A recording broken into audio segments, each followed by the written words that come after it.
مساء الخير، كيفكن؟ إن شاء الله تكونوا بألف خير يا رب. رجعت لكم بفيديو جديد وبطبخة جديدة. طبختنا اليوم راح تكون مميزة كتير واللي هي الدولمة العراقية. خلونا نحكي عن المكونات. طبعا أنا هون في عندي كيلو رز نقعته قبل بوقت، وفي عنا شوية بقدونس مفروم ناعم، وهلأ راح نضيف بصل مفروم ناعم،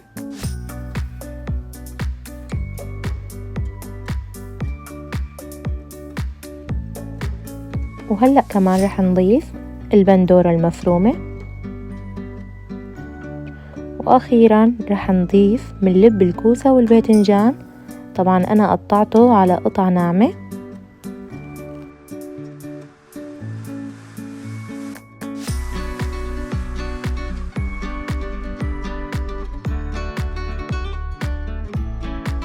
وأخيرا بنضيف زيت الزيتون، دبس الرمان، واللحم المفروم الناعم، والبهارات. طبعا أنا كاتبة المكونات بالتفصيل بصندوق الوصف.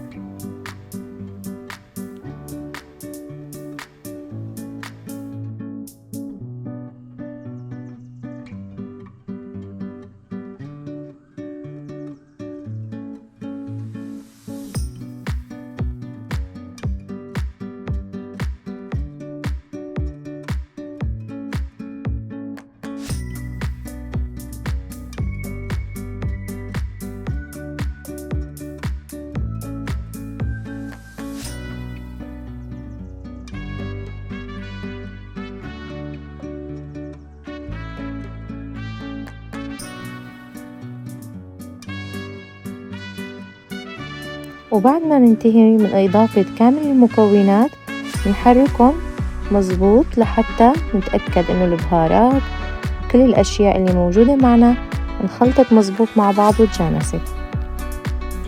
وبعد ما خلصنا من تجهيز الحشو، هلأ رح نحط شرايح اللحم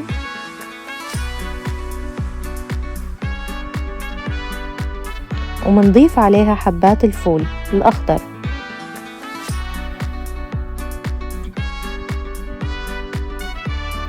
طبعا أنا حابة أضيف مكون زايد اللي هو الملفوف. منشيل العقب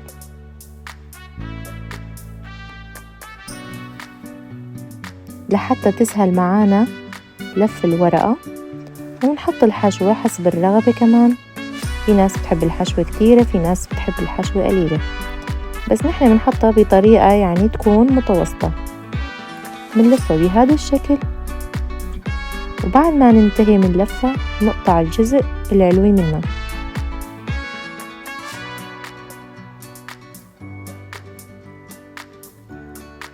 طبعا بنعمل نفس الطريقة لبقية الكمية.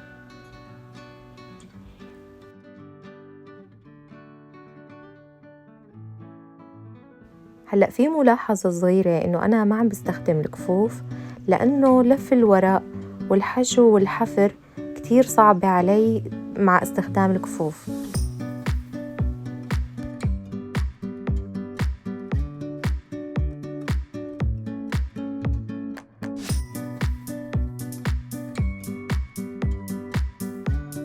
وبعد ما انتهينا من لف كمية الملفوف صفينا بهذا الشكل.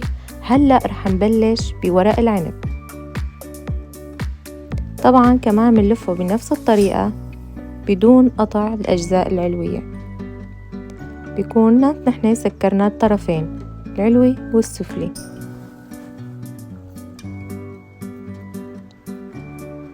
ومنكمل بقية الكمية بنفس الطريقة.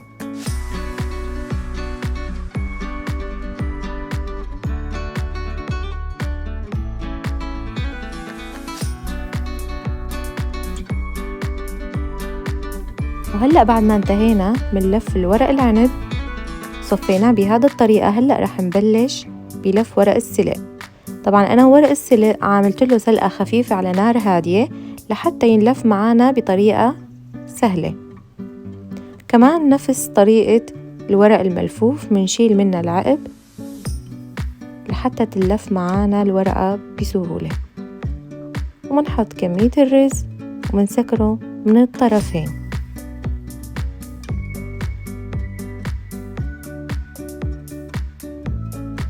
لحتى يصير معانا بهذا الشكل. ومنكمل البقية بنفس الطريقة.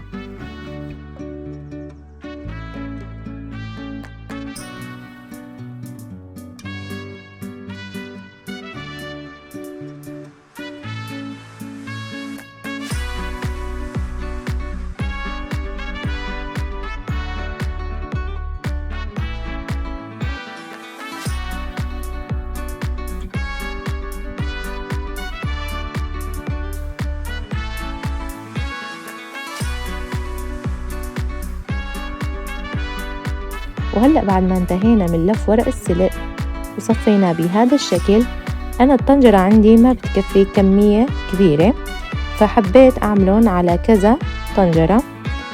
وحبينا نضيف لهم حبات الثوم لأنه تعطيهم نكهة كتير لذيذة، ومعلقتين ملح طبعا والصوص. هلأ طبعا أنا رح أشرح لكم طريقة الصوص.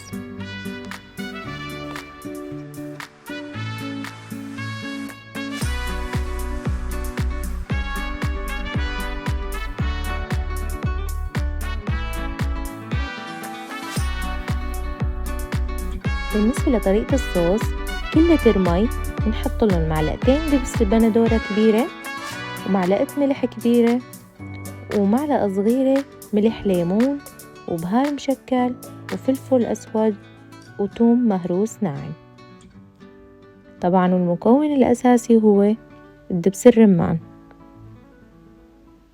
منخلطهم مظبوط ومنضيفهم فوق الدولمة، ومنحطهم على نار هادية لحتى تستوي معنا كمية الدولمة. وهلأ خلونا ننتقل لتحضير بقية الخضرة. طبعا أنا هون في عندي باذنجان وكوسة حافرتهم،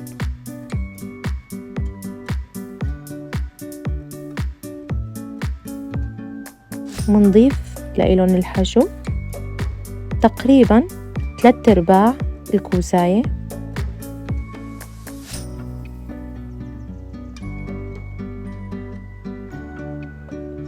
ومنرجل الكوسة بهذا الشكل لحتى ما يتكبس معانا الرز ويطلع مو مستوي.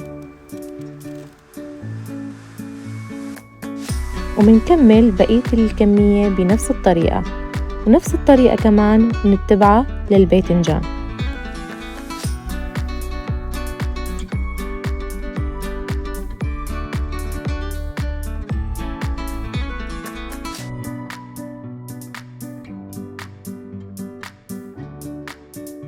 وبعد ما انتهينا من حشو الباذنجان والكوسة، كمان بنفس طريقة الملفوف والسلق والورق العنب نعمل الطريقة للباذنجان والكوسة.